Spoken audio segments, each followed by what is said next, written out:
प्रथम दिवस में हम सब ने हनुमान जी के अवतार के लिए चर्चा की कि हनुमान जी के अवतार के कारण कितने हैं।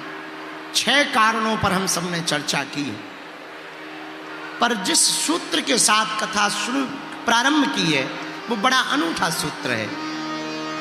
जय हनुमान ज्ञान गुण सागर, जय कपीस तिहुँ लोक उजागर।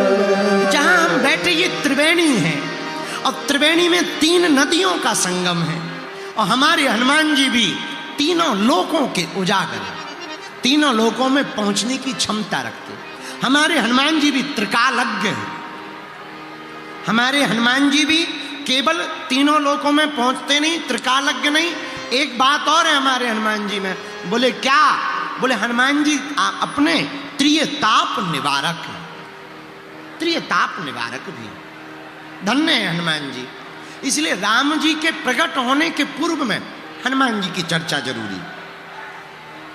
एक बात और, भगवान पर जब भी संकट आता है तो वो हनुमान जी को पुकारते हैं। और कितना अनूठा संयोग है, हम लोगों पर संकट आता है तो हम भगवान को पुकारते हैं और भगवान पर संकट आता है तो वो हनुमान को पुकारते हैं। पर एक बात और हम बोलें, आज हमने प्रारंभ में आपसे बोला कि प्रयाग जो भी आए हैं यहां से कुछ बदल करके जाना है। एक बात और, हमें दुनिया को बदलने का ठेका नहीं लेना है, हमें सबसे पहले खुद को बदलने का ठेका लेना है। आप बदलोगे तो दुनिया बदलेगी, आप जागोगे तो दुनिया जागेगी। और याद रखना, तुम जागे, तुम बदले तो तुमसे जुड़े हुए लोग भी बदल जाएं।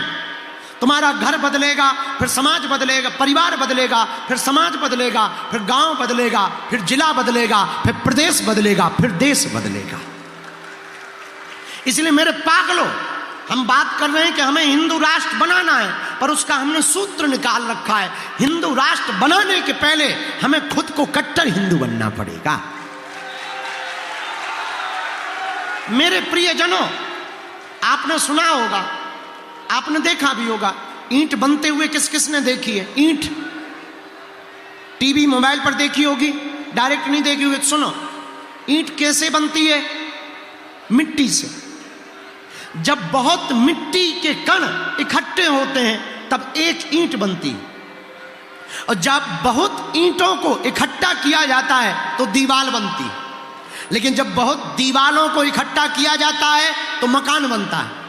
बहुत मकानों को इकट्ठा किया जाता है तब एक कॉलोनी बनती है, और बहुत कॉलोनियों को इकट्ठा किया जाता है तब एक गांव या नगर बनता है, और बहुत नगरों को इकट्ठा किया जाता है तब महानगर बनता है, और महानगरों को इकट्ठा किया जाता है तब प्रदेश बनता है, और प्रदेशों को इकट्ठा किया जाता है तब देश बनता है। उसी प्रकार हम अलग से स्वयं पहले बदलेंगे तब समाज बदलेगा। हम कट्टर हिंदू बनेंगे तो समाज कट्टर हिंदू बनेगा। और दूसरी बात, ये बात थोड़ा दूसरे तरीके की हम आपको समझाना चाह रहे हैं कि महाकुंभ में आप आए, संगम में डुबकी लगा रहे, स्वागत है, लेकिन आप यहां से बदल के जाएंगे तो भरोसा है आपका घर बदलेगा, घर बदलेगा तो परिवार बदलेगा, परिवार बदलेगा तो समाज बदलेगा, समाज बदलेगा तो प्रदेश बदलेगा, जिला बदलेगा तो प्रदेश बदलेगा, और प्रदेश बदलेगा तो देश बदलेगा। और हमें देश को और दुनिया को बदलने के पहले खुद को बदलना पड़ेगा। तो महाकुंभ की डुबकी में एक बात का ध्यान रखना है, हमें यह नहीं देखना है कि अव्यवस्था क्या है, हमें यह देखना है आस्था हमारी क्या है।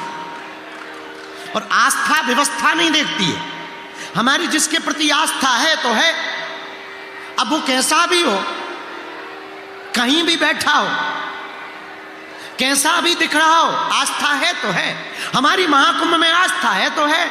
अब व्यवस्था कैसी है ये भगवान जाने। और हमें अगर व्यवस्था ही भोगना है, तुम्हें अगर व्यवस्था ही भोगनी है तो जाओ 5 स्टार होटल। महाकुंभ में हम व्यवस्था लेने नहीं आए, महाकुंभ में तो हम आस्था लेकर के आए। तीसरी बात, इस महाकुंभ में जो भी स्नान करें तो एक दो चीज का दान जरूर करें। और जरूरी नहीं है तुम दान धन का करो, नहीं, अपने अवगुणों का भी दान कर सकते हो। और अवगुणों के दान से बढ़कर के कोई बढ़िया दान भी नहीं। हमसे कोई पूछे तो हम तो तुम्हें यही कहेंगे, एक काम करो, तुम अपने मन का दान माधव के चरणों में कर दो, अपने जीवन का दान जगदीश के चरणों में कर दो, अपने आप को सदगुरु के चरणों में, गुरु के चरणों में छोड़ दो। और हां, महाकुंभ में हम आए, लेटे हुए हनुमान जी के यहां लंबी लाइन है, तो तुम इसीलिए मंदिर मत जाओ कि तुम भगवान के दर्शन कर पाओ, इसलिए मंदिर जाओ भगवान तुमको देख ले।